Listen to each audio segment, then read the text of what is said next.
Saludamos cariñosamente en este nuevo día de vida, en esta nueva semana que Dios nos concede vivir a cada uno de nosotros.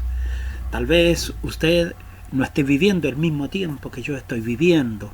Puede que a lo mejor usted se encuentre sin trabajo o tal vez esté pasando por una enfermedad o un problema muy grande que le esté aquejando. Pero queremos compartir con usted a esta hora del día, a través de este hermoso programa que nosotros llamamos Radio La Lumbrera, porque a través de la palabra del Señor y a través de los consejos que nosotros vamos compartiendo con usted, también queremos dar orientación para su vida. Vamos a orar a esta hora. Señor, te agradecemos en que nos concedes una nueva oportunidad de estar a través de las redes sociales, Señor, alcanzando a nuestros seguidores, a nuestros hermanos, a nuestros oyentes, creyentes en Cristo Jesús, que semana a semana, Señor, están en nuestro sitio buscando una enseñanza, este deseo nuestro personal, guiado y dirigido por tu Espíritu Santo, que en cada semana nos motiva a compartir con nuestros seguidores, con nuestros oyentes. Y Señor, por cierto, también, tal vez también hay personas que solo por el deseo de querer aprender entran a nuestro sitio. Te damos gracias por ello. Deseamos que en tu misericordia, a través de su Espíritu Santo, usted sea tocando sus vidas y que su palabra también haga obra en cada uno de ellos.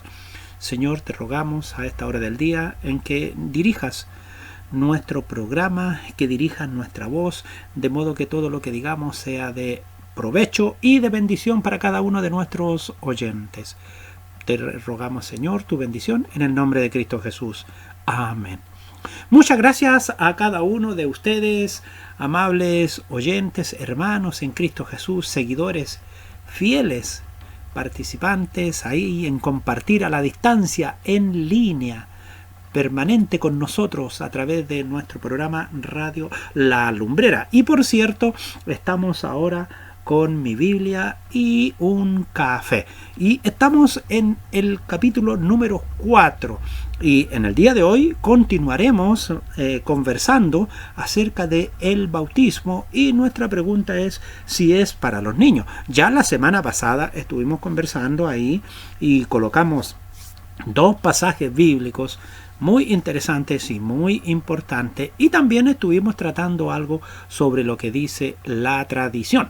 Pero para cada uno de nosotros, quien gobierna nuestro accionar no es la tradición, sino que es la palabra de Dios. Y también lo recalcamos, hicimos presente que no encontramos a través del Nuevo Testamento pasajes claros y explícitos que nos hagan ver el bautismo para los niños. Por otro lado, también nosotros tenemos que hacer presente de cómo nace esto, de dónde se empieza a difundir. Bueno, partió en un principio con la Iglesia Universal del Imperio Romano de Occidente. Y mire, esto es interesante porque cuando yo observo el ritual de la Iglesia cristiana de Oriente, los rituales son totalmente distintos. Pero no vamos a entrar en este tema en sí, pero es bueno considerarlos. Por ejemplo, en la Iglesia Católica Ortodoxa u Oriental, como se le conoció en un principio, se bautizan los niños en una pila de agua, se sumergen 3 veces. Se les quita la ropa a los bebés y se sumergen en esa pila. Y de esa manera bautizan los niños. En la Iglesia Católica Occidental no se colocan a los niños en una pila con agua, sino que se les rocía sobre su cabeza. Y en ambas situaciones, tanto en la tradición de la Iglesia Católica Oriental o de la Iglesia Católica Occidental, ambas de ellos también usan los padrinos. Y los padrinos son evidentemente las personas conscientes, inmaduras, adultos, que dan testimonio y ellos actúan en reemplazo del niño que no tiene conciencia ni discernimiento y que no sabe hablar, y ellos asumen la responsabilidad de decir sí creo porque ellos como adultos creen y entienden lo que se les está enseñando, pero un niño no. Vamos a seguir compartiendo entonces de esa misma manera también, viendo algunos otros antecedentes. La semana pasada estuvimos conversando de cómo empezó a introducirse en medio de la iglesia cristiana que provenía de un origen netamente apostólico y, por cierto, lo que había enseñado nuestro Señor Jesucristo. Y cómo poco a poco estas enseñanzas se empezaron a distorsionar y empezaron a tomar otros caminos.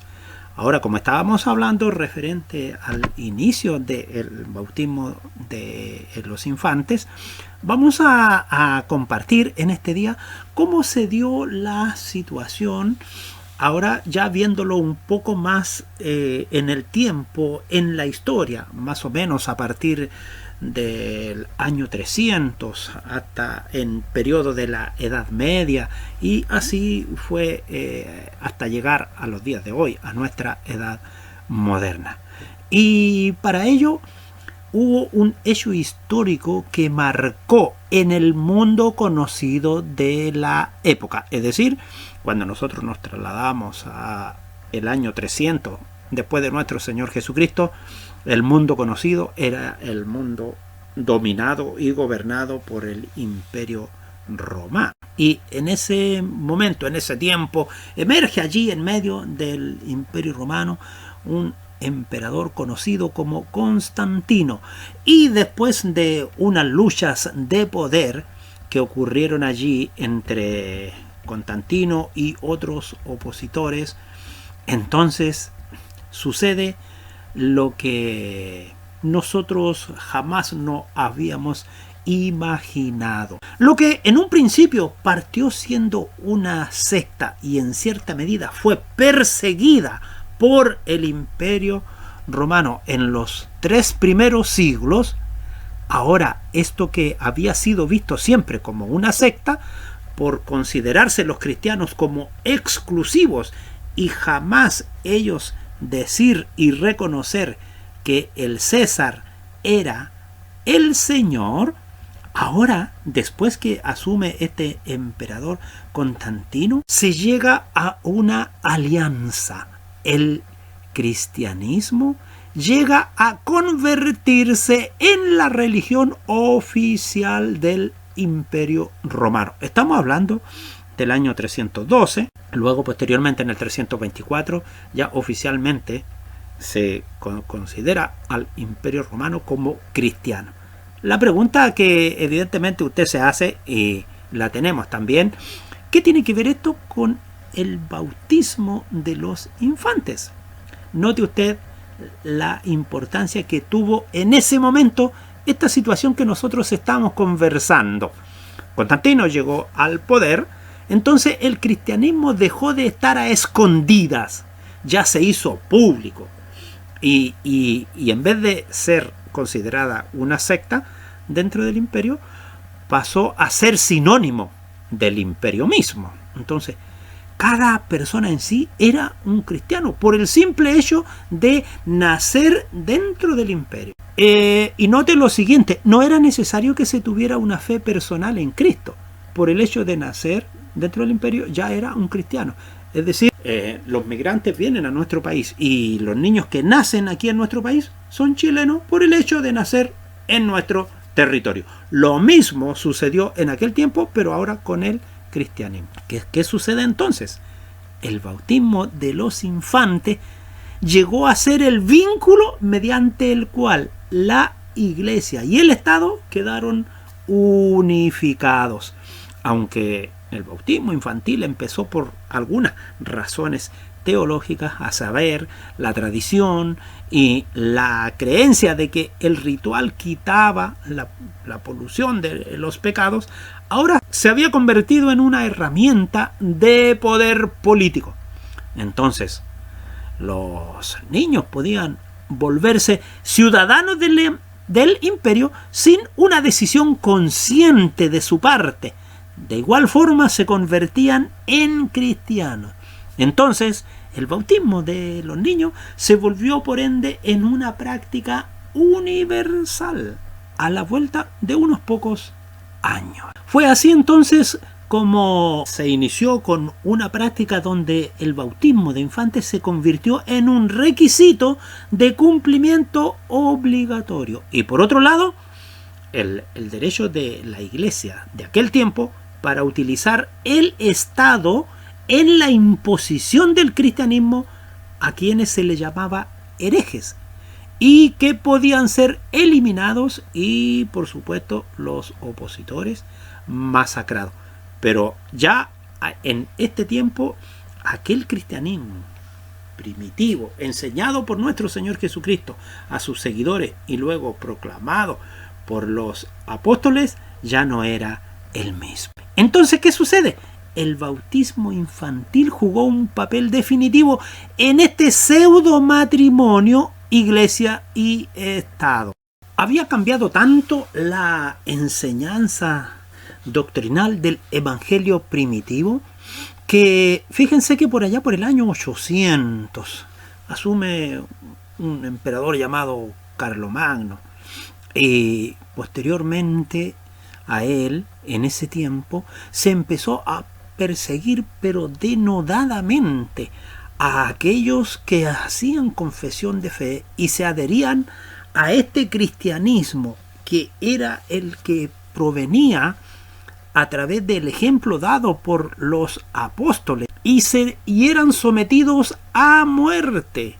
¿Pero por qué motivo eran perseguidos? Era porque ellos se bautizaban. En aquel tiempo, aproximadamente siglo VIII, siglo IX, se empezó a llamar a estos cristianos anabautistas, porque se bautizaban siendo adultos, porque ellos entendían que la Escritura enseñaba muy bien que el bautismo era un testimonio de fe y que era practicado por una persona con conciencia y con discernimiento, con uso de razón, no por un inocente niño. Por ese motivo eran perseguidos hasta la muerte. ¿Cuál era el temor en ese tiempo? Estamos hablando del siglo VIII, siglo IX, que si la Iglesia llegaba a considerarse tan solo como un grupo dentro de la sociedad y no como una entidad con el mismo alcance de la sociedad, la unidad Iglesia-Estado quedaría fragmentada. Entonces, el bautismo de niños era el pegamento que mantenía unido esta relación Iglesia-Estado. Evidentemente que este principio que nosotros estamos comentando es el que se originó en la Iglesia cristiana occidental. No sucede lo mismo en la Iglesia cristiana oriental. ¿Por qué razón? Porque la Iglesia cristiana oriental era independiente el Estado de la Iglesia. La Iglesia estaba supeditada al Estado. En el caso de la Iglesia occidental, la Iglesia estaba por sobre el Estado. La Iglesia colocaba emperadores y sacaba emperadores.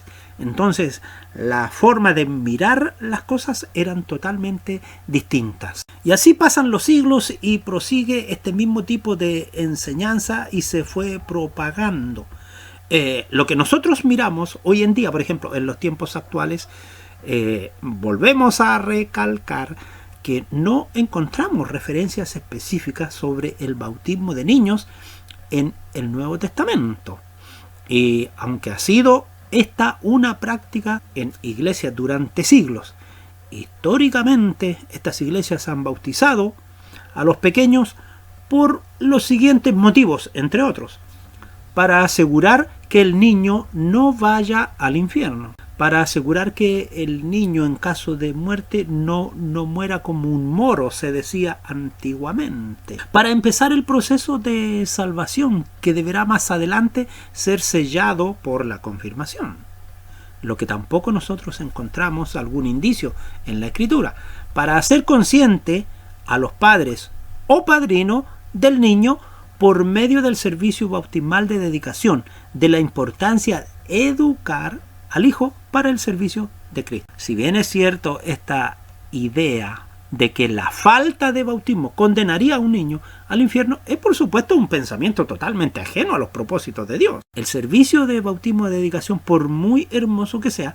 es también extraño y fuera de la práctica del Nuevo Testamento. Sin embargo, muchas veces se han presentado estos argumentos en pro del bautismo infantil, aduciendo que este tiene respaldo en las Escrituras, lo cual no es así.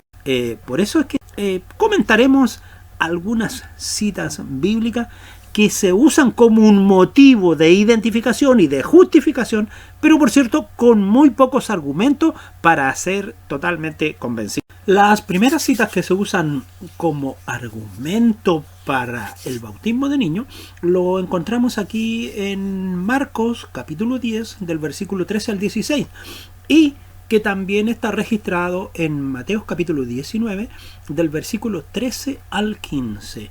Pero a todo creyente en Cristo Jesús de la iglesia cristiana evangélica, al mencionarle estas citas, sé que la gran mayoría de los creyentes dicen, esas citas hablan acerca de cuando el Señor Jesús tomaba a los niños, colocaba sus manos sobre ellos y los bendecía. Y aquí hay algo muy interesante, porque recordemos nosotros que en aquel tiempo, estamos hablando en el año 30 de nuestra era cristiana, Imperio Romano, y los niños y las mujeres prácticamente ni siquiera eran considerados en el censo. Solo los hombres mayores de 20 años eran considerados en los censos. De modo que cuando nosotros vemos en estos pasajes que estos niños corren buscando la bendición del maestro, no es que ellos estén corriendo para ser bautizados, sino que señala la escritura que él colocaba las manos sobre ellos y los bendecía, porque era una costumbre cuando se oía que por algún lugar iba pasando un maestro, las madres llevaban a los niños para que él los bendijera. Las citas que nosotros hemos mencionado a menudo se usan como un argumento de bautismo infantil,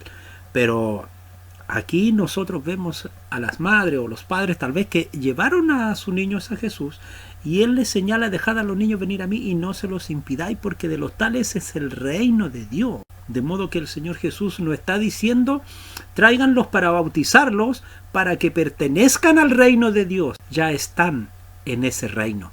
¿Por qué razón? Porque están en la inocencia. Lo mismo que ocurría en el huerto de Edén, antes de que el hombre llegara al descubrimiento de lo que estaba desconocido para él en ese momento. Siendo un adulto, estaba en comunión perfecta con Dios. Cuando el Señor Jesús toma aquí a los niños, él no los bautizó, sino que los bendijo.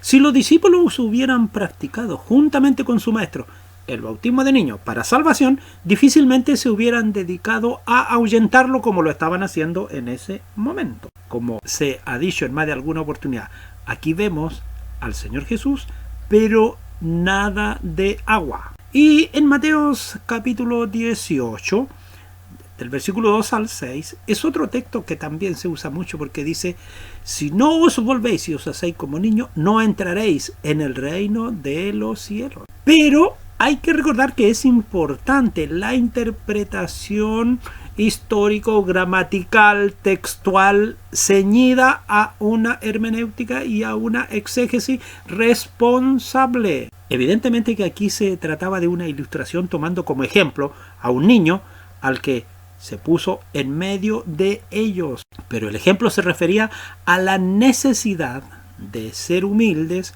e inocentes y no al bautismo. Ahora, hay otro texto que es el de la primera carta del apóstol Pablo a los Corintios, el capítulo 7, versículo 14.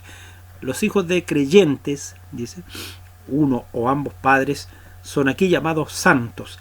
Esta palabra significa separados y se refiere a la posición de privilegio a la que un hijo de creyente es elevado. Sin embargo, esta posición no se consigue con el bautismo. No se dice de nadie en las Escrituras que haya nacido en el seno de la iglesia debido a ser hijo de padres cristianos. La salvación viene por el nuevo nacimiento, no por nacer en medio de una familia. Y eso lo recalca muy bien en Juan capítulo 1, versículo 13 y también el capítulo 3 del 5 al 7. Hay otro argumento que hace hincapié en una situación de tradición histórica, que es el usado como el pacto de circuncisión. Los niños judíos eran circuncidados al octavo día y después del nacimiento, así lo señala Lucas 1:59, acto que los incorporaba al seno de la nación judía.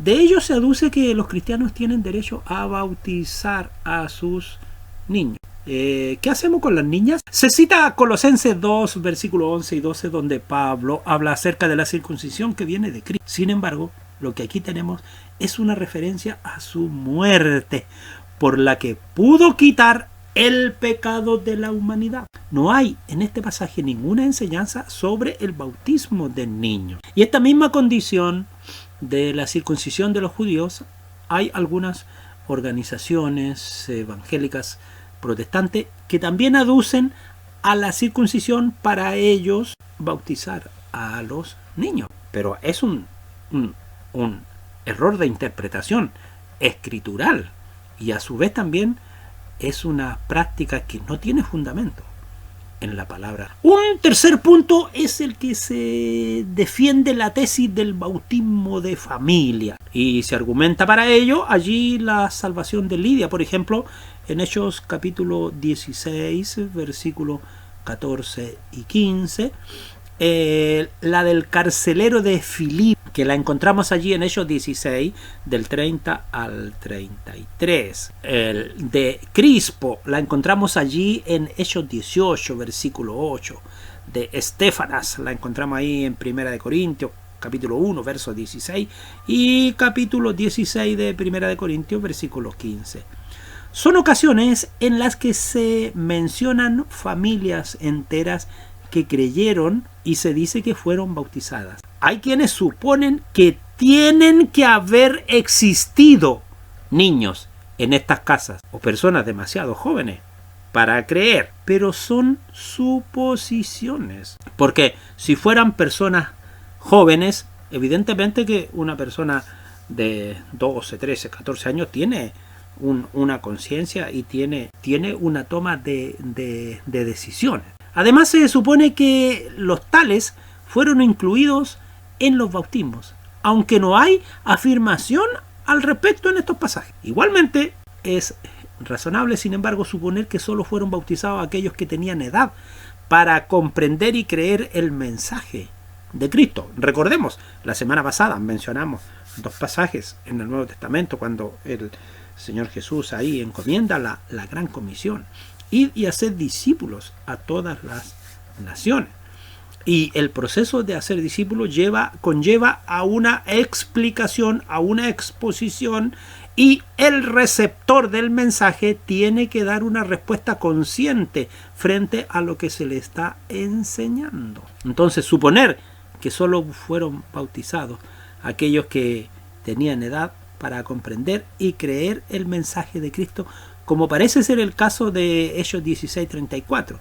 Pero lo cierto es que las teorías y las suposiciones no tienen validez al trasluz de la sana interpretación bíblica, histórico y gramatical.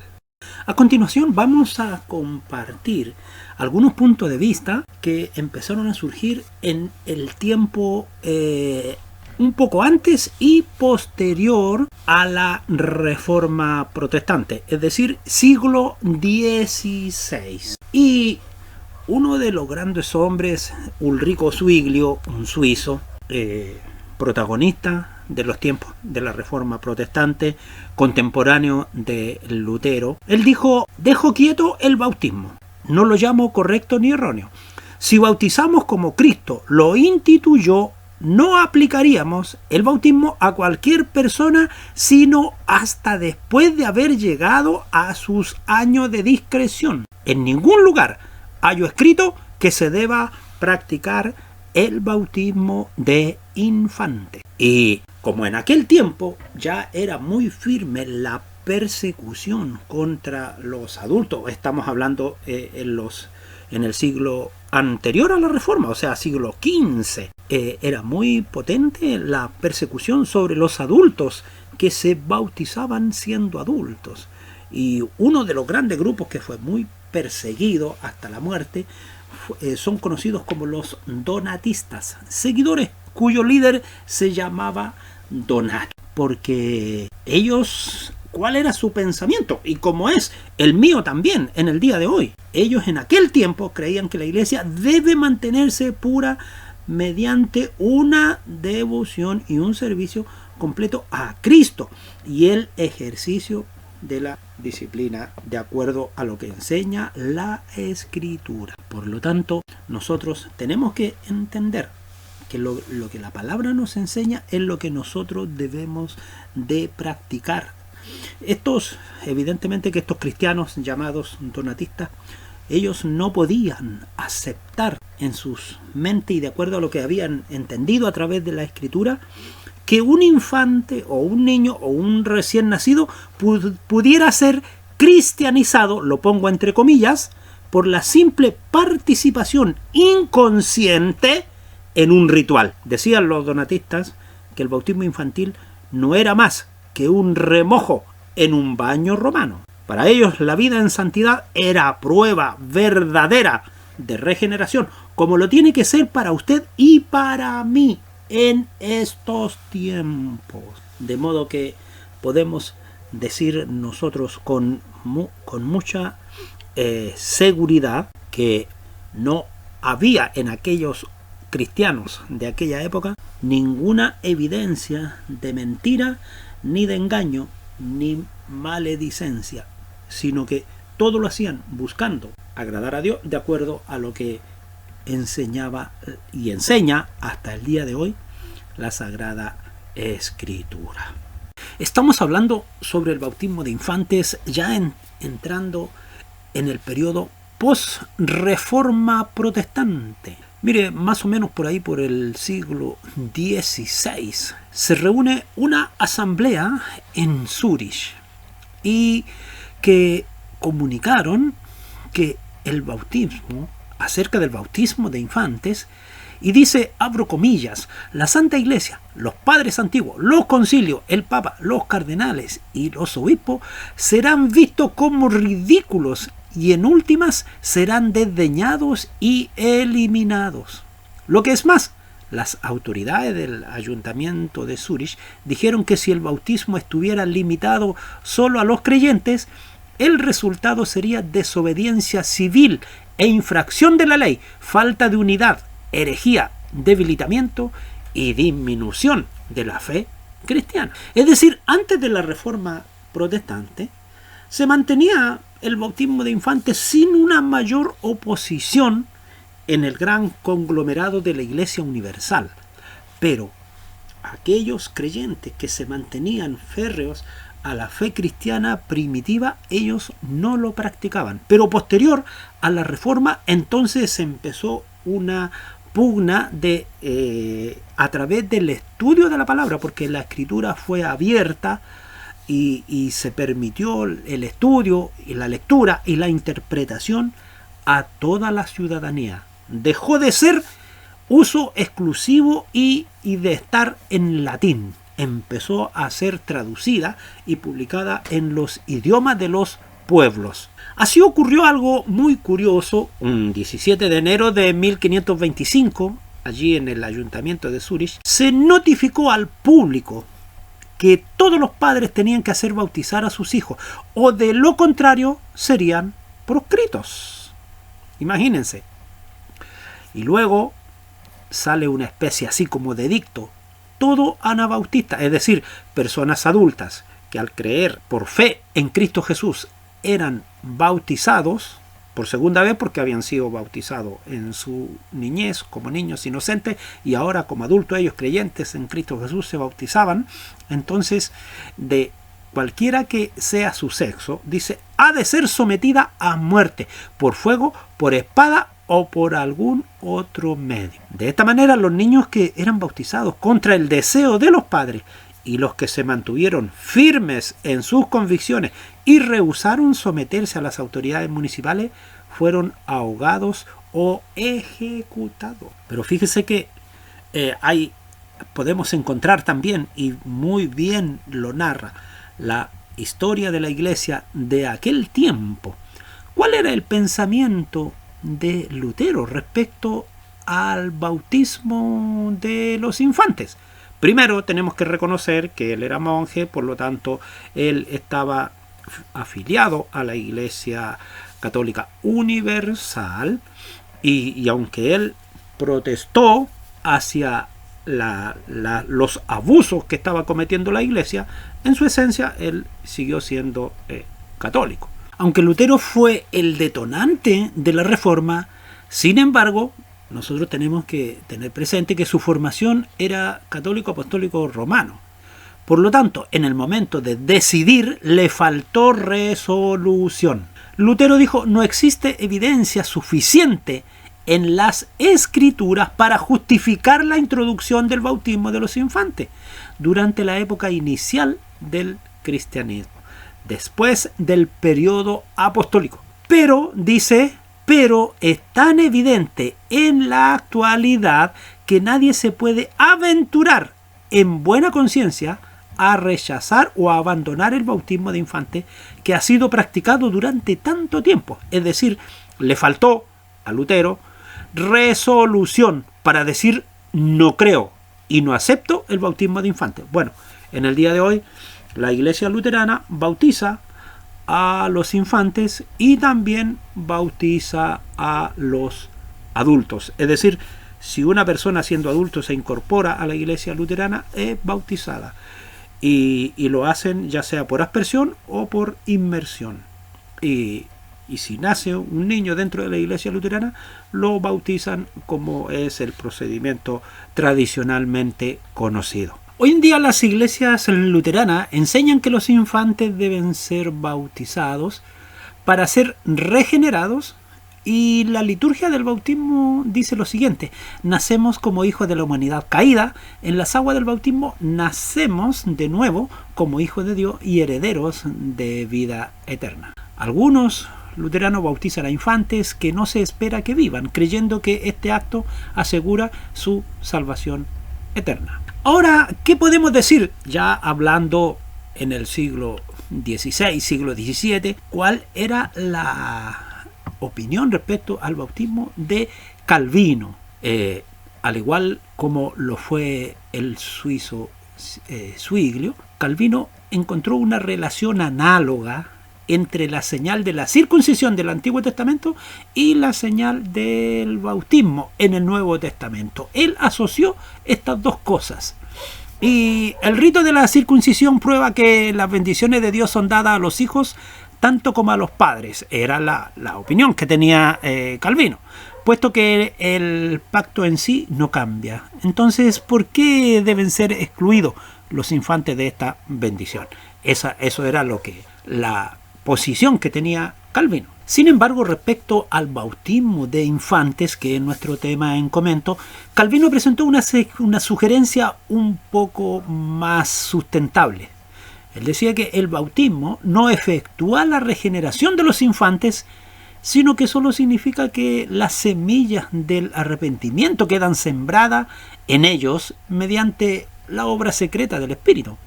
Él decía: son bautizados para tener fe y arrepentimiento en el futuro. Esto no significa que los infantes no bautizados estén destinados a muerte eterna si fallecen en la niñez. El bautismo no efectúa la regeneración, sino que solo significa que están presentes las semillas del arrepentimiento. Bueno, esa era la posición respecto al bautismo de infantes que tenía Calvino. Y ya en pleno siglo XIX aparece el famoso predicador inglés Charles Spurgeon, o Carlos Spurgeon, quien sembró una tormenta de controversias el 5 de junio de 1864. ¿Qué hizo el hermano Carlos? Predicó un mensaje contra el bautismo de infantes, basado precisamente en Marcos capítulo 16, del 15 al 16, donde está la gran comisión dada por el Señor Jesús a sus discípulos. Y le dijo: ir por todo el mundo y predicad el evangelio a toda criatura. El que creyere y fuere bautizado será salvo, mas el que no creyere será condenado. Y con esa referencia él habló allí pensando en primer lugar que se iba a traer sobre sí una tormenta de críticas. Hay que hacer presente que Carlos Spurgeon siempre en su temática de exposición bíblica criticaba denodadamente a la iglesia anglicana y creyó que esto tal vez iba a destruir su ministerio. Pero ¿saben lo hermoso? Es que vendió casi 500.000 de copias de ese mensaje. Estamos hablando del año 1864.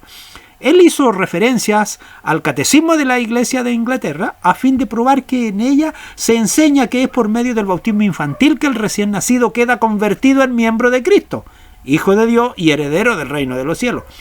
Citó partes de la liturgia de la misma ceremonia para demostrar que la Iglesia enseñaba que los niños son regenerados mediante el bautismo. Para Spurgeon, sin embargo, él aclaró que ninguna ceremonia externa puede salvar a alguna persona. Esto se puede comprobar fácilmente, decía él, por los hechos de que miles de personas que fueron bautizadas como infantes han llevado vidas impías y descarriadas. La prueba de que nunca fueron hijos de Dios. Y luego aseguraba: la Biblia tampoco enseña que una persona puede tener fe en lugar de otra. ¿Por qué razón? Porque a los inocentes se les colocaban padrinos para acreditar que ellos eran los que creían por los inocentes. Para empeorar las cosas, muchos padres ni siquiera eran regenerados ellos mismos. Que lo que escribe finalmente Carlos Spurgeon dice: no son más que pecadores no regenerados que prometen en lugar de un pobre bebé que van a guardar todos los mandamientos santos de Dios, los cuales ellos mismos quebrantan todos los días en su descarno. ¿Cuánto más podrá Dios soportar esto en su longanimidad? Y así continúa el relato de aquella situación que vivió en aquel tiempo el hermano Carlos Spurgeon, argumentando a través de la Escritura que no hay una base que sustente el bautismo infantil.